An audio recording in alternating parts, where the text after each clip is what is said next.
Hey everyone, this is NHL Hawk News Reports. Yes, we have some trades to talk about today. Two trades to talk about. Yes, trade season is very close. Or it is right now, but the trade deadline is March 3rd. It is coming up fast, and trades are starting to come in now. As we see two trades today, not big trades, there's two trades with cap related, dumping cap and the other team taking on cap. So we'll get into those, some trade rumors, and yeah. So let's get into what we have.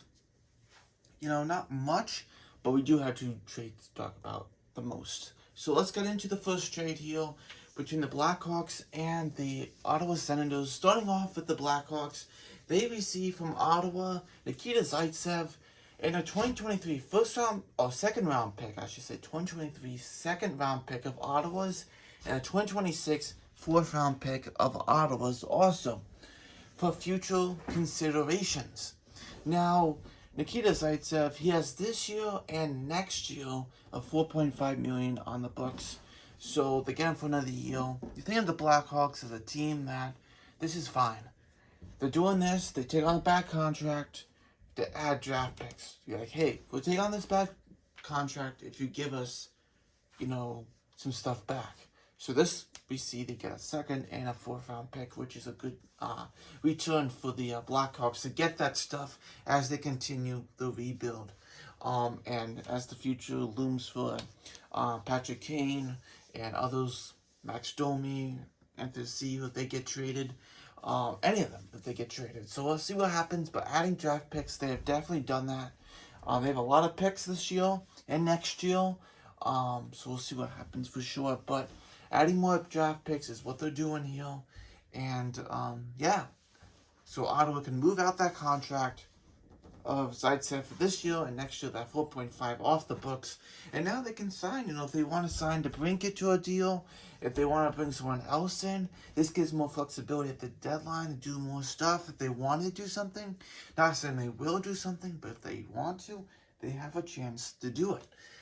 Or in the off season if they want to go for another splash again. So we'll see what happens. But Ottawa clearing some room for not just this year, but also for next year too. So yeah, that's good for Ottawa, and the Blackhawks getting some picks in return for it. So it's kind of win-win for both. The Senators getting cap space, which is a win for them. And the Blackhawks taking on a contract which isn't going to kill them because they're in the rebuild. So who cares? And they get two picks, which, hey, more picks the better. The odds of one of them being great, it's always out there. The higher the odds. Moving on to the next trade here between the Arizona Coyotes and the Vegas Golden Knights. Starting off with Arizona, they get from Vegas Shea contract and a 2023 fifth round pick for Dyson Mayo. Starting off with the Coyotes, obviously Weber hasn't played for the Golden Knights. Last year, from Montreal to Vegas, he was traded his contract because they knew he was not going to play again. He's got like 3 seasons after this year, something like that. So Weber, that helps the Coyotes stay above the cap limit there of $60 million, so it doesn't give them a problem going below it. They know that $7 million deal going on LTIR will help them stay where that cap limit is, which is great to have. And they get a fifth round pick. Dyson Mayo really hasn't done much this year. Last year he had like 12 points last year.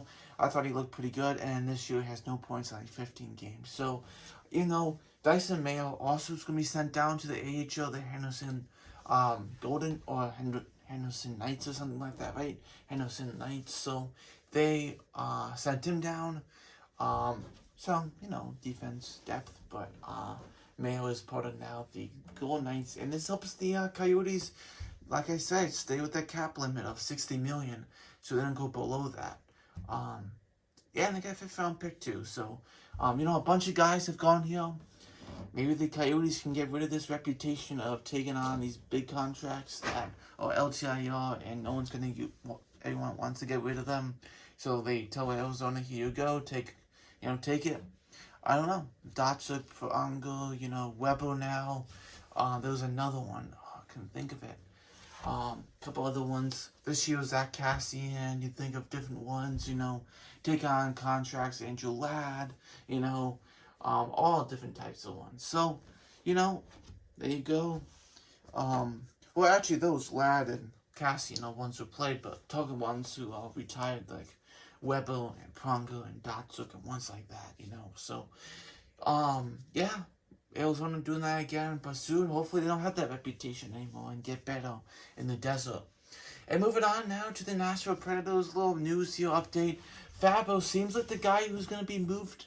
It was kind of like Carrier, Lazan, or Fabro. I was leaning toward Fabro, and I guess that's what's looking like it's going to happen. Danton Fabro seems like he's going to be traded.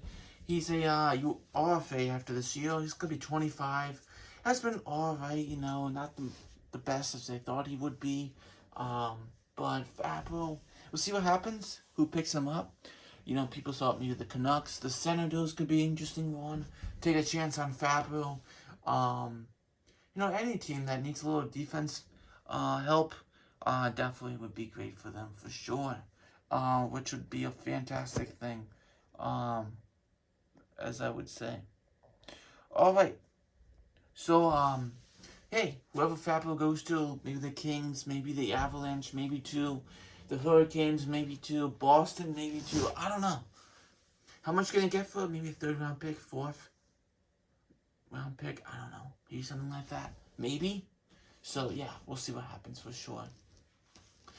And then moving up to the last point on the board here is the Canucks have called back up Brisba and Arttu Raddy, I should say. Brisba is a defenseman. Raddy, they got him from the Bo Horvat trade. He has not been too good this year. In Abbotsford, playing 8 games. Obviously, with the Bridgeport Islanders, before he got traded, he was playing some good hockey.